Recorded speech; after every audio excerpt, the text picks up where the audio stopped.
Hey everyone, myself Dilshad Alam. Hope you are doing great. Welcome to this session. I am sure you all enjoy it. जय हिंद जय Bharat. Let's go. आज के इस class में हम लोग क्लास 12 के इंग्लिश का एक महत्वपूर्ण चैप्टर नंबर फर्स्ट जो है इससे हमारा इंडियन सिविलाइजेशन कल्चर, उसका हम लोग खुलासा करेंगे, एक्सप्लेन करेंगे, जो कि महात्मा गांधी जी द्वारा लिखा गया है. इंडियन सिविलाइजेशन एंड कल्चर का मतलब होता है भारतीय सभ्यता और संस्कृति, जो कि हमारे महात्मा गांधी द्वारा, नेशनल फादर द्वारा लिखा गया है. चलिए हम लोग स्टार्ट करते हैं. पहले चैप्टर इंट्रोडक्शन देख लेते हैं. Author introduction. पहला हमारा क्या है? ऑथर इंट्रोडक्शन, यानी ऑथर मतलब होता है लेखक का परिचय. लेखक, इस चैप्टर के लेखक कौन है? इंडियन सिविलाइजेशन कल्चर के. इंडियन सिविलाइजेशन जो कल्चर है, भारतीय सभ्यता और संस्कृति, एक क्या है? निबंध है, एक एसे है. इसका हम लोग आज समरी देखेंगे, सारांश इसका देखेंगे इस क्लास में, जिससे कि इस क्लास के करने के बाद आपको इंग्लिश से इस चैप्टर से लगभग 10 से 12 मार्क्स के क्वेश्चन देखने को मिलता है, जो कि 5 मार्क्स के आपको एसे लिखने को मिल सकता है. उसके बाद ऑब्जेक्टिव जो होते हैं MCQ वह होता है. चलिए हम लोग स्टार्ट करते हैं. सबसे पहले हम लोग देखते हैं लेखक परिचय, ऑथर का परिचय. ये एसे जो है वह किनके द्वारा लिखा गया है? ऑथर इंट्रोडक्शन वह लिखा गया है महात्मा गांधी जी द्वारा. किनके द्वारा? महात्मा गांधी के द्वारा लिखा गया. उनका फुल नेम, पूरा नाम क्या था? मोहनदास करमचंद गांधी था.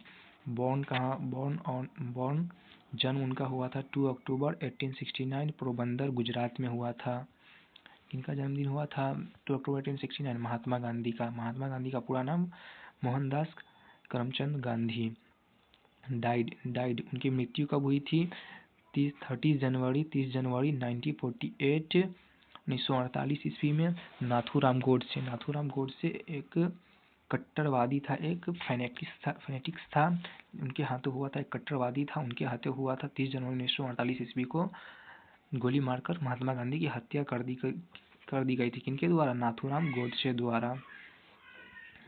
हम इन्हें जानते हैं वेल नाउ एज. इन्हें किन किन नामों से जाना जाता है? महात्मा गांधी को बापू के नाम से जाना जाता है, father of the nation, spiritual leader. यानी बापू फादर ऑफ द नेशन का मतलब राष्ट्रपिता के नाम से, स्पिरिचुअल लीडर का मतलब आध्यात्मिक नेता के नाम से जाना जाता है. ये एग्जाम में भी क्वेश्चन आता है ऑब्जेक्टिव. महात्मा गांधी नाम एज मोर देन पॉलिटिशियन, यानी एक पॉलिटिशियन, एक राजनीतिक से ज़्यादा किस तौर पर जाने जाते थे? स्पिरिचुअल लीडर, यानी आध्यात्मिक नेता के तौर पर जाने जाते थे. टाइप, यह टाइप क्या है? यह जो हमारा चैप्टर है, यह कौन सा चैप्टर कौन सा टाइप है? एसे यानी निबंध है, निबंध. इस एसे का नाम क्या है? इंडियन सिविलाइजेशन एंड कल्चर, भारतीय सभ्यता. इंडियन सिविलाइजेशन, भारतीय सभ्यता एंड कल्चर. कल्चर का मतलब संस्कृति. महात्मा गांधी जी द्वारा लिखा गया ऑटोबायोग्राफी, यानी उनकी आत्मकथा का नाम है माई एक्सपेरिमेंट विथ ट्रूथ, मेरी सच्चाई के साथ प्रयोग.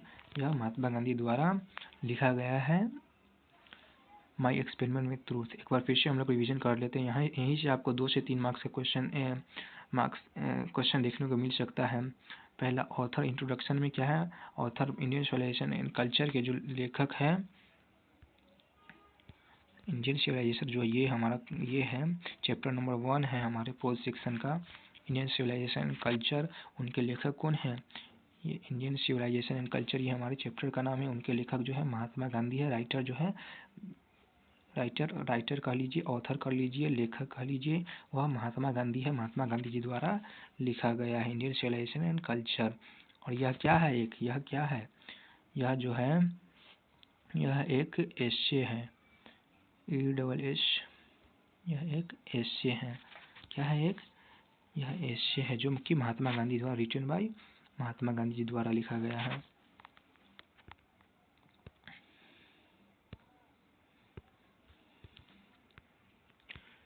फिर से एक बार हम लोग रिवीजन कर लेते हैं. यहीं से, क्योंकि आपका 2 से 3 मार्क्स का क्वेश्चन यहीं से देखने को मिल सकता है। ऑटो इंट्रोडक्शन में जो महात्मा गांधी, इस चैप्टर के लेखक जो है महात्मा गांधी हैं। फुल नेम उनका था मोहनदास करमचंद गांधी। बॉर्न ऑन 2 अक्टूबर 1869, पोरबंदर को उनका जन्म हुआ था। 2 अक्टूबर 1869 ईस्वी को पोरबंदर गुजरात में। डाइड जो है, उनकी मृत्यु जो हुई थी 30 जनवरी 1948 ईस्वी को नाथूराम गोडसे, जो कि एक फेनेटिक से, यह भी आपके एग्जाम में पूछे जाते हैं कि किनके हाथों महात्मा गांधी का मृत्यु हुआ था, किसने, तो नाथूराम गोडसे जो है, नाथूराम गोडसे, करकरे, आपटे, ये सब का महात्मा गांधी को मारने में मतलब हाथ था। और गोली किसने मारा था, नाथूराम गोडसे ने। वेल नाम एज बापू, इन्हें जाना जाता है महात्मा गांधी किस किस नाम से, बापू के नाम से, एक बापू नाम से जाने जाते हैं, 2 महात्मा फादर ऑफ द नेशन यानी कि भारत के राष्ट्रपिता, तीसरा स्पिरिचुअल लीडर, एक आध्यात्मिक नेता के नाम से जाने जाते हैं। टाइप, यह जो है हमारा चैप्टर यह कौन सा है, एसे है, एक निबंध है, क्या है, एक यह निबंध है,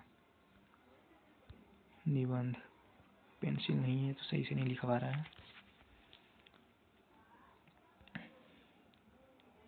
एक निबंध है। ऑटोबायोग्राफी, इनकी जो आत्मकथा है उनका नाम है माई एक्सपेरिमेंट विद ट्रूथ। यहाँ से आपका सीधे एग्जाम में क्वेश्चन देखने को मिल सकता है।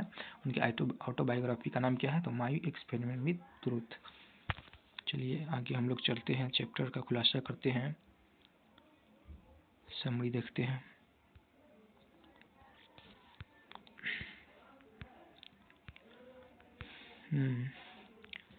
इंडियन सिविलाइजेशन एंड कल्चर, तो हमारे महात्मा गांधी जी द्वारा यह लिखा गया है। इसका मतलब क्या होता है, इंडियन सिविलाइजेशन कल्चर का मतलब भारतीय सभ्यता और संस्कृति। भारतीय, इंडियन मतलब भारतीय, सिविलाइजेशन मतलब सभ्यता, एंड मतलब और कल्चर का मतलब संस्कृति, भारतीय सभ्यता और संस्कृति। चलिए हम लोग चैप्टर का खुलासा देखते हैं। I believe that the civilization I believe that the civilization India has evolved is not to be beaten in the world। क्या बोला गया है, I believe that the civilization India has evolved not to be beaten in the world।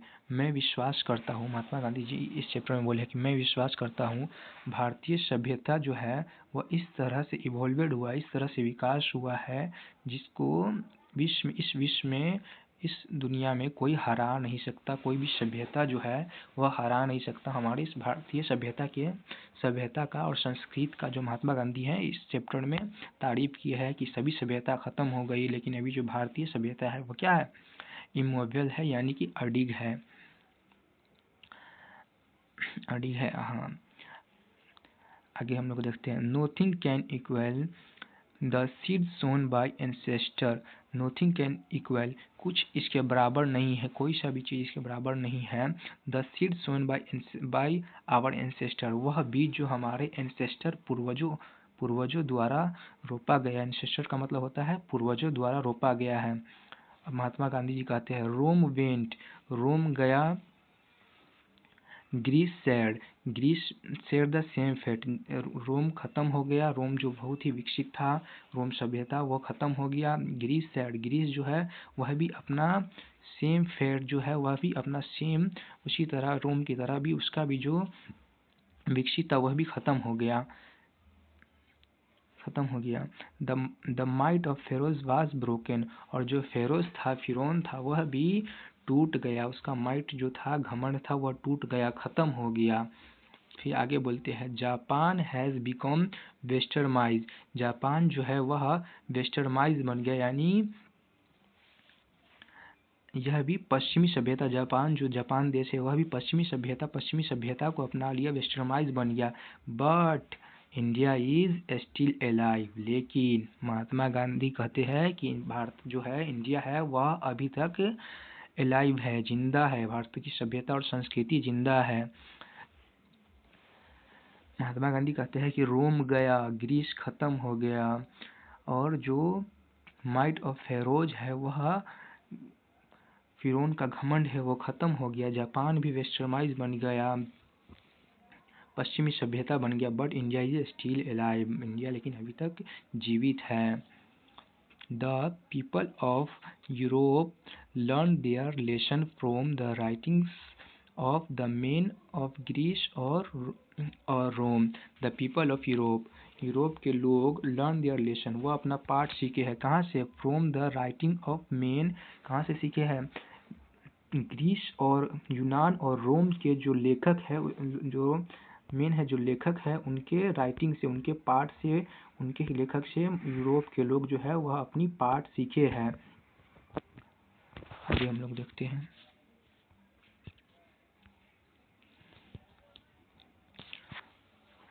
वह क्या है? सीखे हुए हैं ग्रीस और रोम से जो सीखे हुए हैं।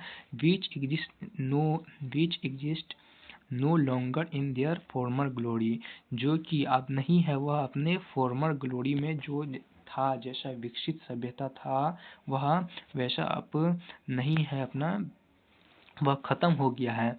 इन the midst of all this, इन सब के बीच में Indian remains immovable and this is her glory.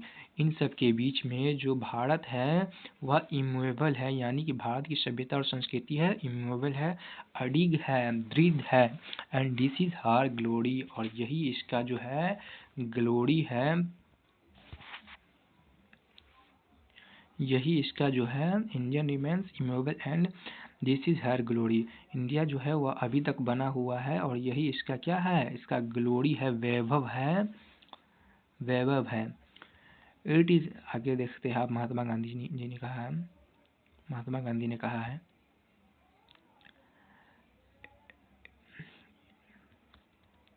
It is a charge against India that here people are, it is a charge, एक चार्ज लगाया गया है,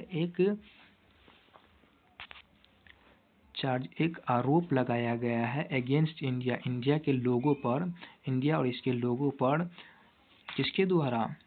आगे देखते हैं। It is a charge against India that here people are, एक charge लगाया गया, एक आरोप लगाया है कि यहाँ के लोग जो है वह सो इग्नोरेंट, यहाँ के जो लोग है वह इग्नोरेंट है, अज्ञानिक है, और स्टोलिड है और असभ्य है। यहाँ के लोग जो है वह अज्ञानी हैं, उनको कुछ ज्ञान नहीं है। बट महात्मा गांधी से, लेकिन महात्मा गांधी जी कहते हैं this charge is against our merit, यह जो चार्ज है वह हमारे मेरिट, योग्यता के विरुद्ध लगाया गया है। यह जो चार्ज हम पर लगा हुआ है, यह जो आरोप लगाया गया है वह हमारे मेरिट के खिलाफ है, मेरिट हमारी योग्यता के खिलाफ है। हम लोग बहुत कुछ कर सकते हैं, महात्मा गांधी जी कहते हैं फिर इस चैप्टर में, हम लोग बहुत कुछ कर सकते हैं, लेकिन हम अपने एंसेस्टर द्वारा बनाए गए रूल को, पूर्वजों द्वारा बनाए गए रूल को, नियम को फॉलो करते हैं। आगे देखते हैं इस चैप्टर में क्या कहा गया है।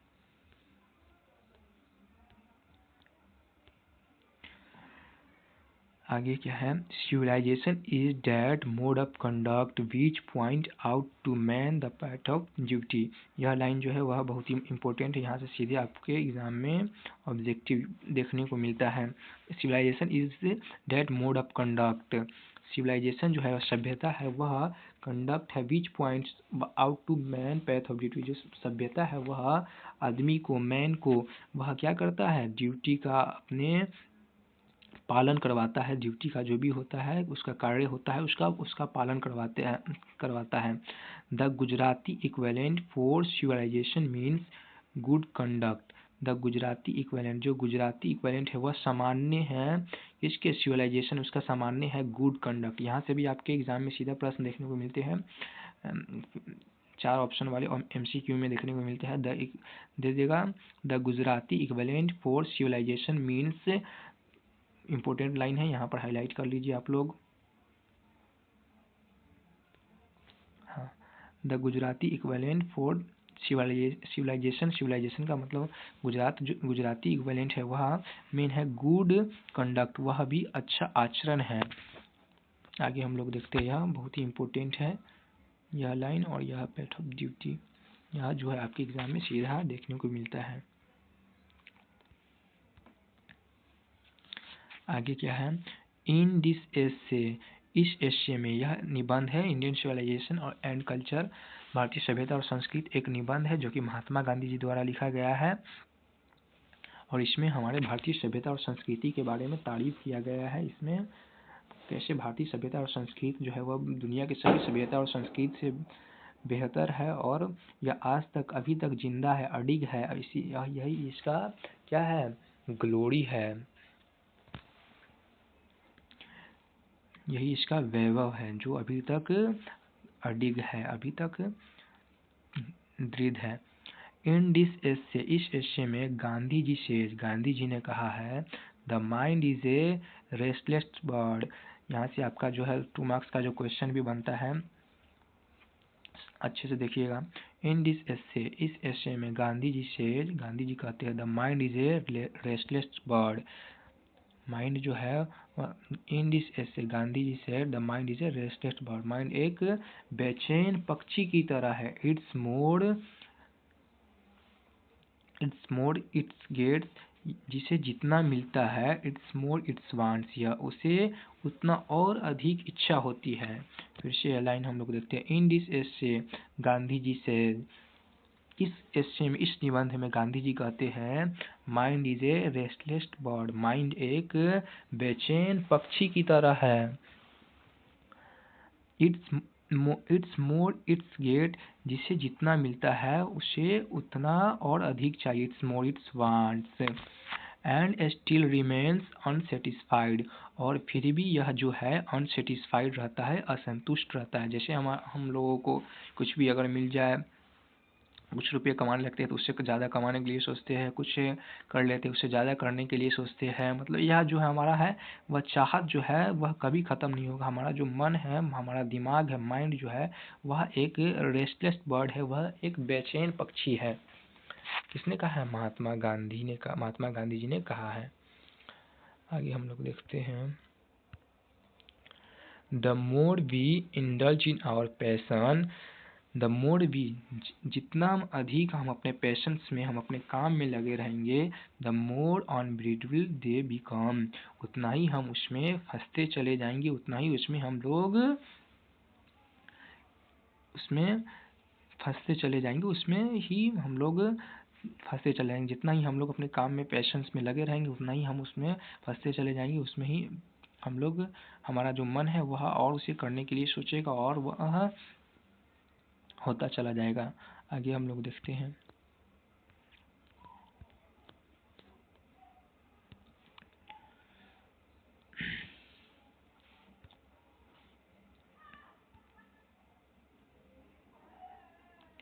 आवर एंसेस्टर थेरफोर, हमारे जो पूर्वज है वह therefore set a limit time to our intelligence, हमारे जो एंसेस्टर है, हमारे पूर्वज है, उन्होंने क्या किया है, एक टाइम फिक्स किया है, सेट किया है टू आवर इंटेलिजेंस, हमारे काम करने का एक टाइम जो है, एक लिमिट टाइम जो है एक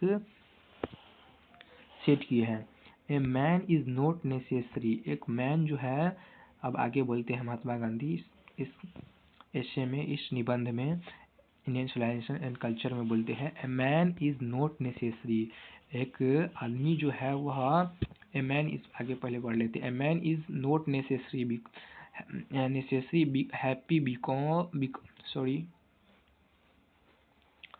A man is not necessarily happy because he is rich, यह जरूरी नहीं है कि एक आदमी जो अमीर है वह क्या हो, खुश हो। यह जरूरी, बिल्कुल भी जरूरी नहीं है, नेसेसरी नहीं है कि एक आदमी जो है, जो कि रिच है, बहुत धनवान है, रिच है, धन है उसके पास, तो यह जरूरी नहीं है कि वह रिच है तो वह खुशी हो, हमेशा उसका मन जो है खुशी हो। क्योंकि अमीर आदमी को तो और भी ज़्यादा परेशानी होती है, प्रॉब्लम रहती है। ही इज रिच और unhappy because he is poor, और एक गरीब इंसान जो है वह, ऐसा नहीं है कि वह जरूरी नहीं है कि वह पुअर ही हो, गरीब हो तो वह अखुश ही हो, मतलब खुश ना हो, ऐसा बिल्कुल भी नहीं है।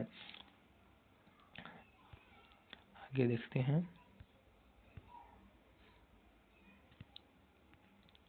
The rich are the rich are, यहाँ पर द रिच पीपल होता, the rich people are, typing mistake हो गया है। The rich people are, people यहाँ पर लिख लीजिएगा, PEOPLE। The rich people are,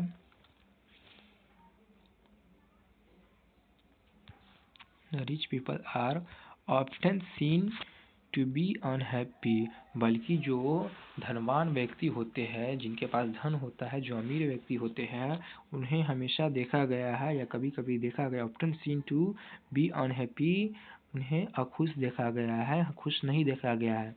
The poor to be happy, और जो गरीब लोग हैं वह क्या रहते हैं, खुश रहते हैं, क्योंकि गरीब की जो इच्छा है वह कम होती है, उसे वह जितना मिलता है वह उतना में ही अपना गुजारा कर लेता है और वह खुश रहने के लिए सोचता है। लेकिन अमीर को जितना कुछ मिलता जाए और वह कुछ और सोचता रहता है, इस वजह से अमीर जो है वह खुश नहीं रह पाता है, और वही जो गरीब है वह सुबह शाम का अपना खाना खा के, अपना पेट भर के वह खुश रह लेता है।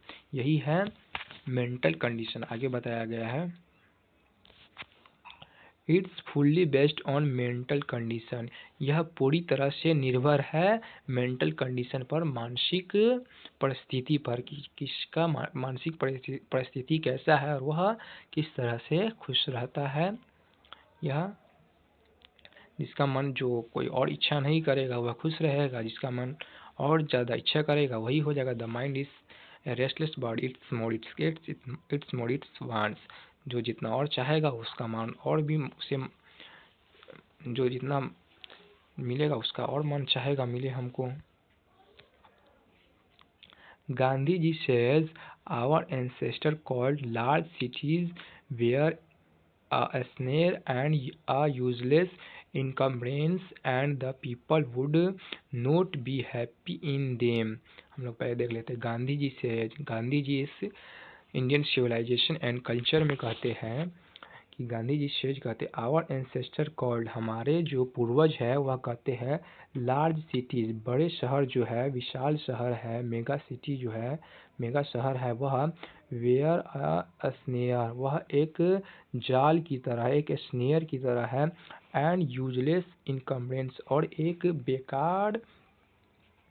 बेकार चीज की तरह, यूजलेस इनकम्बरेंस है, and that people would not be happy, और यहाँ के जो पीपल है, लोग हैं, इसमें रहने वाले लोग, नॉट बी हैप्पी, वह खुश नहीं है, इन देम, इसमें, इस बड़े शहरों में, in them that there would be gangs, इन बड़े शहरों में गैंग्स होते हैं, समूह होता है, बड़ा बड़ा गैंग्स चलता है, किसका, थीव्स का, रोबर्स का। यह जो बड़े बड़े सिटी होता है, बड़े बड़े शहर होता है, उन सब में गैंग्स चलता है, थीव्स का और रोबर्स का। और जहाँ पर रोबर्स थीव्स रहेगा, क्या वहाँ के लोग कभी खुश रहेंगे? नहीं दोस्तों, नहीं रह सकते हैं। डियर स्टूडेंट, आगे हम लोग देखते हैं। आप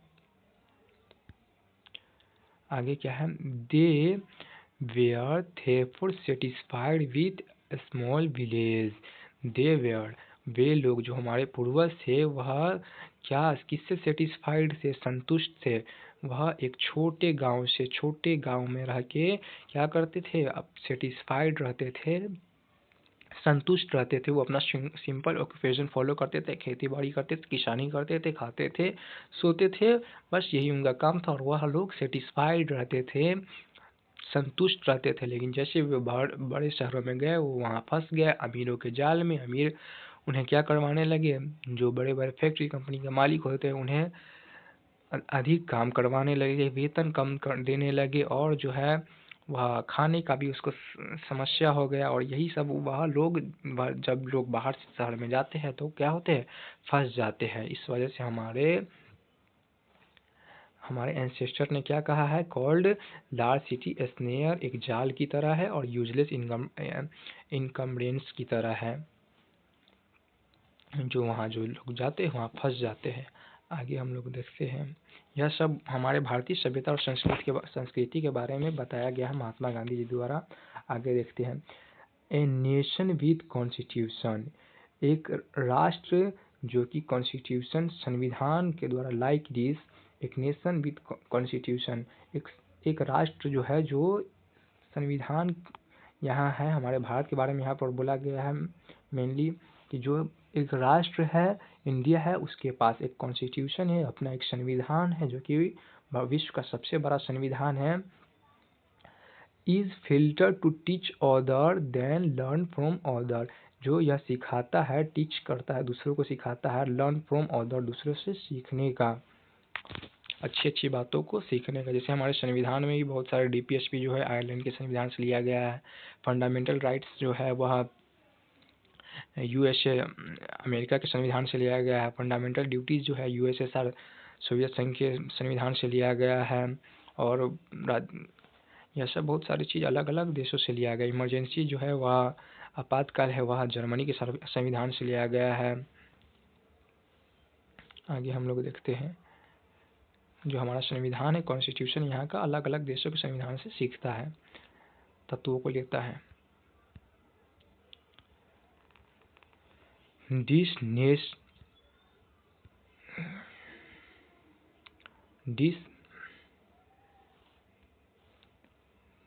नेशन हैड कोर्ट्स, इस नेशन के पास क्या है, कोर्ट्स है, न्यायालय है। इस राष्ट्र के पास न्यायालय है। किसके पास, इंडिया के बारे में बताया गया है, प्रोनाउन का यूज किया गया है।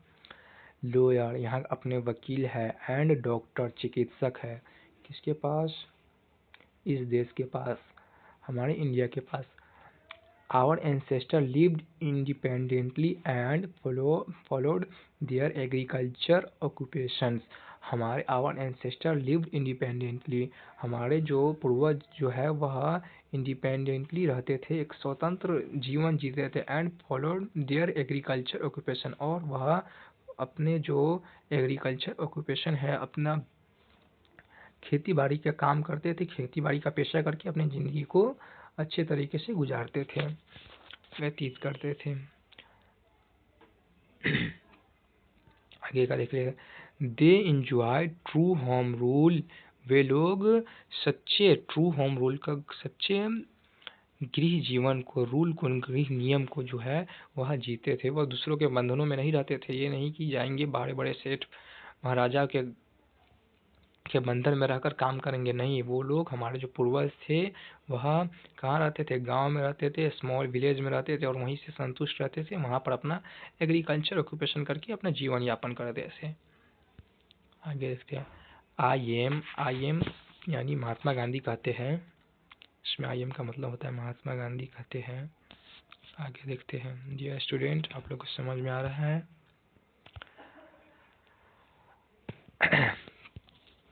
I am thankful to West for many a thing I have learned from Western literature. Mahatma Gandhi कहते I am thankful to west, मैं वेस्ट का, पश्चिमी जगत का शुक्रिया करता हूँ, थैंक करता हूँ।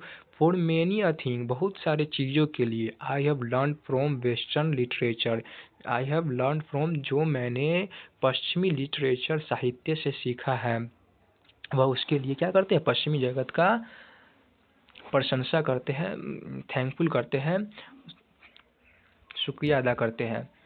But I am thankful to modern civilisation for teaching me that if I want India to rise it fullest height. But I am thankful to modern civilisation, लेकिन मैं मॉडर्न सिविलाइजेशन का, आधुनिक सभ्यता का थैंकफुल करता हूँ, क्या करता हूँ, थैंकफुल करता हूँ, शुक्रिया अदा करता हूँ। फॉर टीचिंग मी, जिसने मुझको सिखाया है, सिखाता है। इफ़ आई वांट, अगर मैं चाहता हूँ, if I want India to rise, अगर मैं चाहता हूँ इंडिया को राइज करने के लिए, विकसित करने के लिए, टू इट्स फुलेस्ट हाई, यह फुलेस्ट हाइट है, कर सकते हैं हम लोग। आगे क्या है,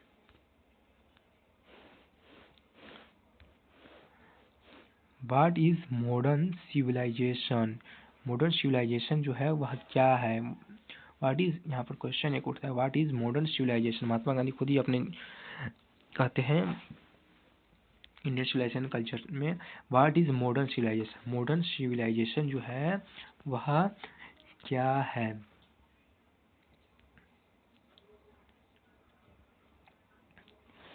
आधुनिक सभ्यता जो है वह क्या है। It is the worship of material, यह पुजारी है, यह पुजारी है। वर्शिप किस चीज का, मटेरियल का, सामग्री का पुजारी है। आफ्टर ऑल, इन सब के बाद, देयर इज समथिंग, इन सब के बाद महात्मा गांधी ये सब बताने के बाद कहते हैं अब कुछ इसमें, देयर इज, आफ्टर ऑल, इन सब के बाद, there is something in Hinduism that has kept it alive up till now. इन सब के बाद महात्मा गांधी कहते हैं, इन सब के बाद देयर इज समथिंग, कुछ है हिंदुइज्म में, हिंदू धर्म में कुछ है, that has kept it alive it up, जो कि इसे अभी तक क्या रखे हुआ है, जीवित रखे हुआ है, अप टिल नाउ, जो कि अभी तक इसे रखा हुआ है और अभी तक यह फैला आगे बढ़ा हुआ है। हिंदुइज्म जो है वह आगे बढ़ा हुआ है, यहाँ इसमें कुछ न कुछ तो है, ऐसे महात्मा गांधी जी ने कहा है। अब फिर क्या कहा महात्मा गांधी ने, he says, Mahatma Gandhi says in this essay, Mahatma Gandhi says where is Rome and where is Greece, where is Rome, कहाँ गया रोम, कहाँ गया ग्रीस, कहाँ जो तुम्हारा, कहाँ बोलता है, कहाँ गया रोम जो तुम्हारा बहुत ही विकसित सभ्यता था। वेयर इज ग्रीस, कहाँ गया यूनान, जहाँ के लोगों से सभी देशों के लोग सीखते थे। यहाँ के यूनान के दार्शनिक सबसे दार्शनिक जो भी हो गए, अरस्तु, प्लेटो, सुकरात, यहाँ के लोग से जो सीखते थे वह सब कहाँ गए। वेयर इज रोम, रोम कहाँ गया। वेयर इज ग्रीस, ग्रीस कहाँ गया। यूनान जो है वह खत्म हो गया, अपना वो सब फॉर्मल ग्लोरी में नहीं है। Can you find today anywhere the Italy given, can you find today, क्या आप अभी फाइंड कर सकते हैं, खोज सकते हैं, टुडे, आज अभी के समय में खोज सकते हैं, एनी वेयर, कहीं पर भी, द इटली गिवन, इटली का जो गिवन था वह एक महान शासक था, क्या कहीं पर आप उसे खोज सकते हैं, नहीं, अब यहाँ नहीं मिलेगा, यह सब खत्म हो गया। जो या फॉर्मर ग्लोरी में जो था, रोम, ग्रीस, रोम का सभ्यता, ग्रीस का मेसोपोटामिया, और उसके बाद चाइना और जापान, ये सब अपना फॉर्मल ग्लोरी खो चुका है, इन सब के पास सब कुछ नहीं है, सब खत्म हो गया। इन सब का जो सभ्यता संस्कृत है, ये सब वेस्टर्न सिविलाइजेशन को, पश्चिमी सभ्यता संस्कृत को अपना चुके हैं, ये अपना अपना जो है अस्तित्व खो चुके हैं, लेकिन वहीं खो चुके हैं। गो टू ग्रीस, आप ग्रीस जाइए, आप यूनान जाइए। Where is the world famous Attic civilisation, यहाँ पर बहुत अच्छा लाइन का है महात्मा गांधी जी ने, गो टू ग्रीस, ग्रीस जाओ, हम लोग हाइलाइटर का यूज करते हैं,